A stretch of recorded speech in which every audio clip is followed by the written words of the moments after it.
공직선거법 위반 혐의를 받는 정준호 의원에 대해 재판부가 최근 공소 기각 결정을 내렸습니다.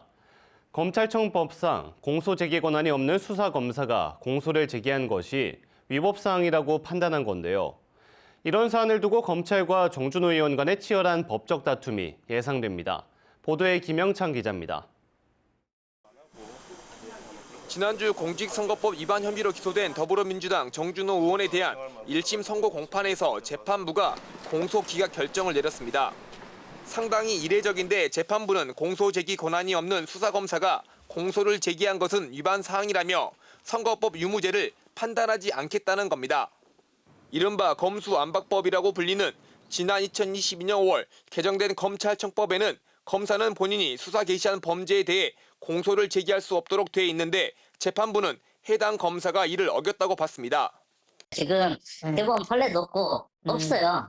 대한민국 지금 처음 발생한 사안이기 때문에. 검찰은 실수를 인정하면서도 항소 또는 재기소 여부를 검토 중에 있지만 상황은 녹록치 않습니다. 항소를 할 경우 1심 결과를 뒤집을 만한 새로운 증거나 논리를 제시해야 하는데 이마저도 확실치 않습니다. 또 재기소를 하더라도 선거법 위반 사건은 공소시효 6개월이 훨씬 지나면서 사실상 재기소가 불가능할 수 있기 때문입니다. 22대 총선 공소시효는 투표일로부터 6개월이 지난 지난해 10월 10일입니다. 하지만 검찰은 형사소송법상 기소 시점인 지난해 7월 공소시효가 정지됨에 따라 공소시효는 아직 석 달이 남은 것으로 판단하고 있습니다. 때문에 해당 사건을 두고 검찰과 정준호 의원 간의 치열한 법적 다툼이 예상됩니다.